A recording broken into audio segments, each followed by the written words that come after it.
Hi everyone.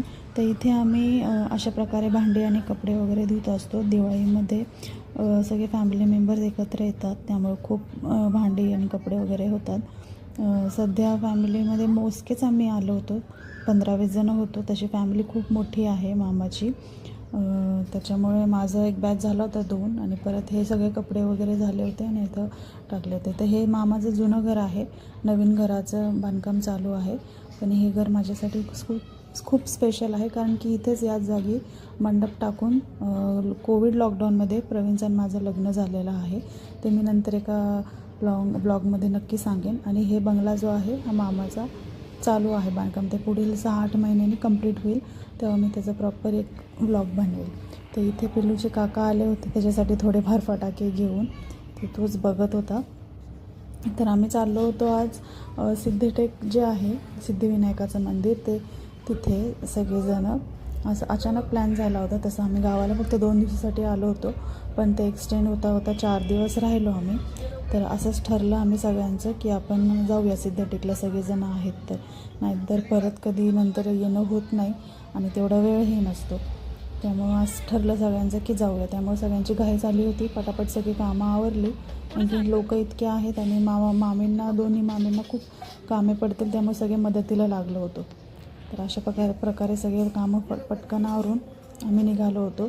आणि निघण्याच्या आधी ना मला एक रील बनवायचा होता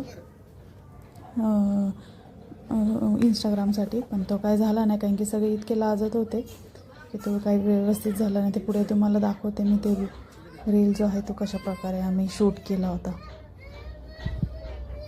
ते सगळे इतके जण लाजत होते की कुणी तयारच होत नव्हतं. सगळ्यांना रिक्वेस्ट करून मनवून वगैरे एकदाचा तो बोलवलं सगळ्यांना, पण ते काय रील बनलंच नाही. तो रील आमचा फ्लॉपच गेला. तर तुम्ही बघा इथे.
तर अशा प्रकारे आमचा व्हिडिओ जो आहे तो फ्लॉप झाला आणि रील काय ते बनलंच नाही. त्यामुळे असो, परत कधीतरी आम्ही बनवूया. चला तर आपण निघूया सिद्धटेक टेम्पलला. आणि जवळजवळ आम्हाला इथे पोचायला अर्धा 1 तास लागला असेल. 1 तासात आम्ही पोचलो आमच्या काष्टीवरून सिद्धटेक इथे.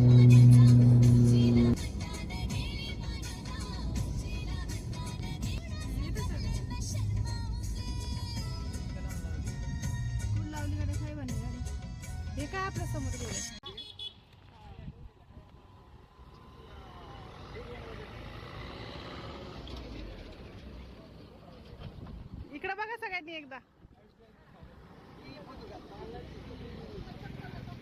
दीदी दीदी काळं दिसतंय, काळं दिसतंय सगळं. तुम्ही फोटो काढा, मी व्हिडिओ काढते. सगळ्यांचा फोटो.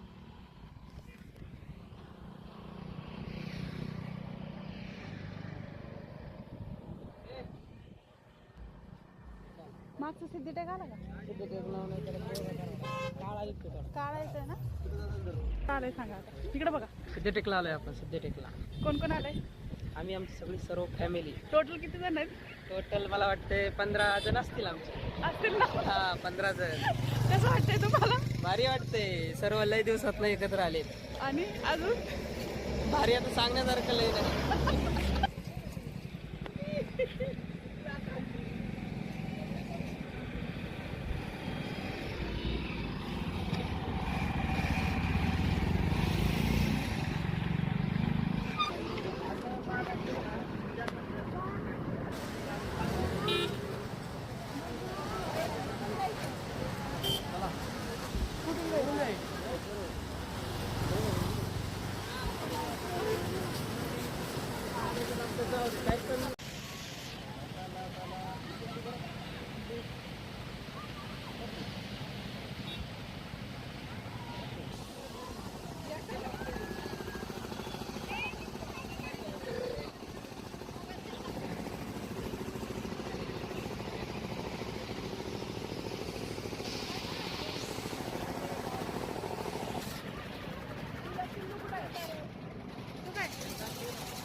लाईन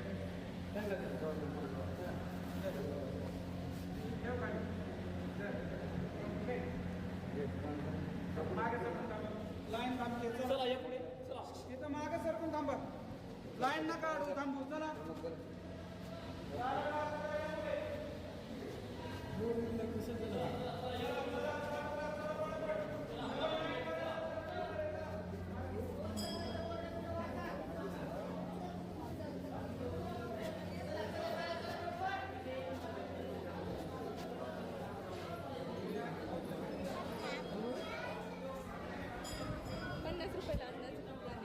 ते सांगते जेवायचं असेल तर 50 रुपयाला कुपन आहे.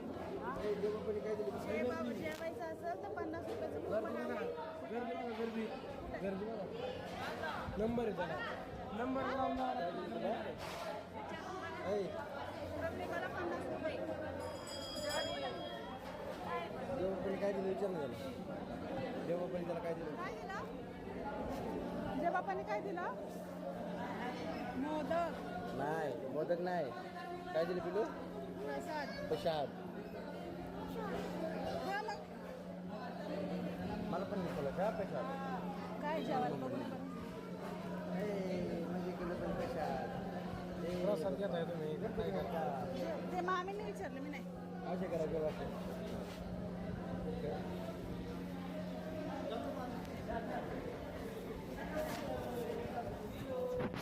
गर्दी बघा की एवढे लहान आहे त्याला गर्दी बघा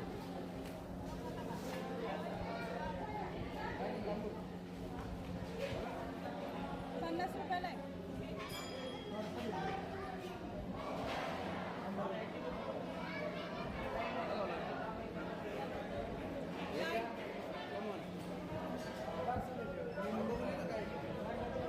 अरे भात आणि सांबार असेल आणि बुंदी बिंदी असेल. भात सांबार असेल पुढे गेलं तर 50 रुपये बचत खाल्ली आणि ज्यूस केला.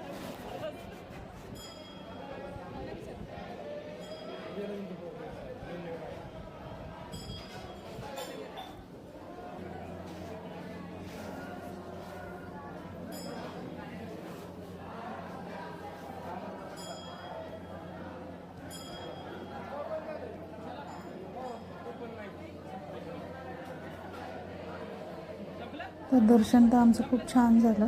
काय जास्त गर्दी वगैरे नव्हती आणि दर्शन घेतल्यानंतर आम्ही बाहेर मंदिराच्या पटांगणात असं थोडा वेळ बसलो होतो सगळे. कारण की समोर एकीकडे यांचा एक जर लोकांचा ग्रुप आला होता, त्यांची आरती चालू होती.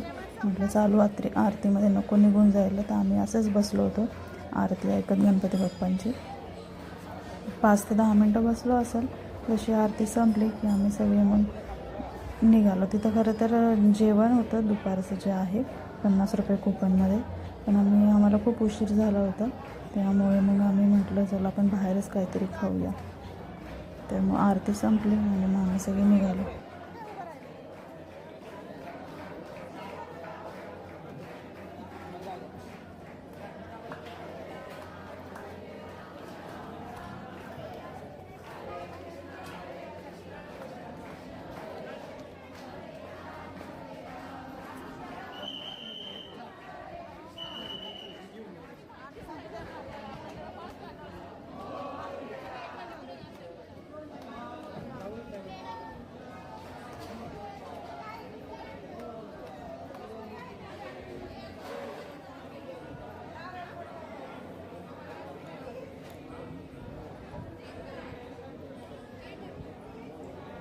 गॅंग कुठं चला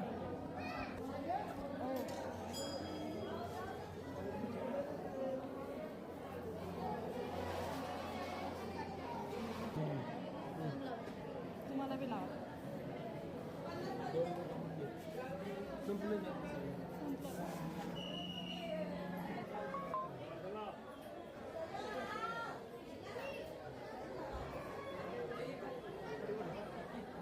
अरे काढा लवकर, फोटो काढता येते.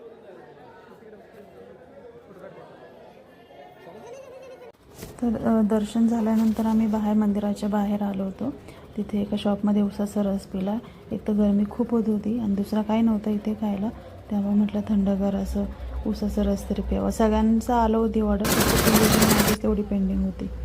तर ते आम्ही आल्यानंतर पिलं आणि त्याच्यानंतर असं गाडीसाठी थांबलो होतो. पिलूच्या पप्पांनी आणि त्याच्या काकांनी गाडी पार्क केली होती, ती आणायला गेलतो आणि तोपर्यंत इथे पल्लूची मस्ती चालू होती.